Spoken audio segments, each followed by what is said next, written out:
प्रधानमंत्री जी आ रहे हैं, कितना मजबूती मिलेगी, कितना फायदा मिलेगा? देखिए, एक बहुत बड़ी योजना देश भर की बीमा सखी नाम से, और महिलाओं को किस प्रकार से सशक्त किया जाए, उनकी किस प्रकार से आमदन के आय के साधन बढ़ाए जाएं, और आम लोगों को बीमा के बारे में जागरूकता पैदा करने के लिए बीमा सखी नाम से जो नई योजना शुरू की जा रही है, निश्चित रूप से इसमें महिला जगत को भी लाभ होगा, लोगों को रोजगार भी मिलेगा। किसान दिल्ली जाना चाह रहे हैं।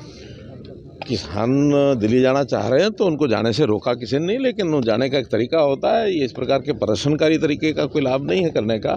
उनको जो बात करनी है जाकर के बात के बात। वो कह रहे हैं पैदल जा रहे हैं, अब तो पैदल आपने भी कहा था पैदल आ जाए। वाहन बहुत हैं, उन वाहनों से जा सकते हैं। सर, करनाल के लिए मेट्रो का प्रोजेक्ट कितनी जल्दी सर शुरू हो सकता है?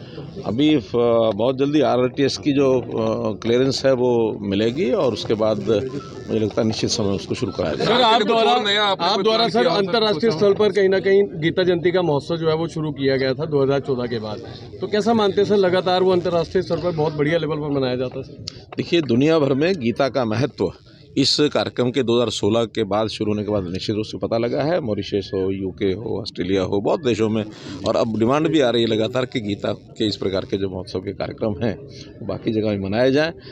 देश की इतनी जो ख्याति है बहुत चीज़ों को लेकर के है, उसमें गीता जी भी एक। सर, करनाल को भी एक बड़ी सौगात मिल रही है, आज प्रधानमंत्री जी आ रहे हैं करनाल में, महाराणा प्रताप यूनिवर्सिटी का जो है महाराणा प्रताप यूनिवर्सिटी का जो मेन कैंपस है उसका शिलान्यास आज रखा जाएगा, और निश्चित रूप से उसका लाभ यहाँ के हॉर्टिकल्चर करने वाले लोगों को भी मिलेगा। इस प्रदेश को क्योंकि पहले से ही हमारा प्रदेश कृषि प्रधान प्रदेश है, तो किसान के नाते से एक बहुत बड़ा स्टेप आज ये पूरे हरियाणा प्रदेश के लिए होगा। सर, क्या कुछ कहना चाहेंगे? PM आज करनाल पानीपत आ रहे हैं, कितना बेनिफिट BJP को भी और पूरे भारत को भी? देखिए, जब भी प्रधानमंत्री जी हरियाणा में आए हैं, लोगों में एक बड़ा जोश और उत्साह हरियाणा में देखने को मिला है। पिछली बार भी जब पानीपत की ऐतिहासिक भूमि पर आए थे, तब भी उन्होंने जो एक आह्वान किया था, बेटी बचाओ बेटी पढ़ाओ, लाखों की संख्या में बेटियां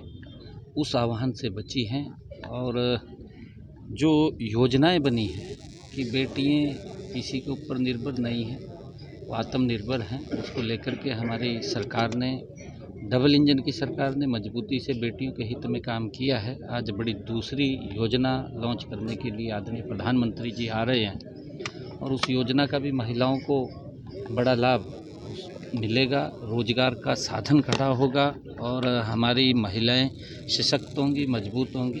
उसको लेकर के प्रधानमंत्री सखी बीमा योजना का शुभारंभ कर रहे हैं। शंभू बॉर्डर पर बैठे किसानों को मैसेज देना चाहेंगे, कुछ कहना चाहेंगे? नहीं, देखिए, क्योंकि मोदी जी ने पिछले 10 वर्षों में किसानों के हित में मजबूत काम किए हैं।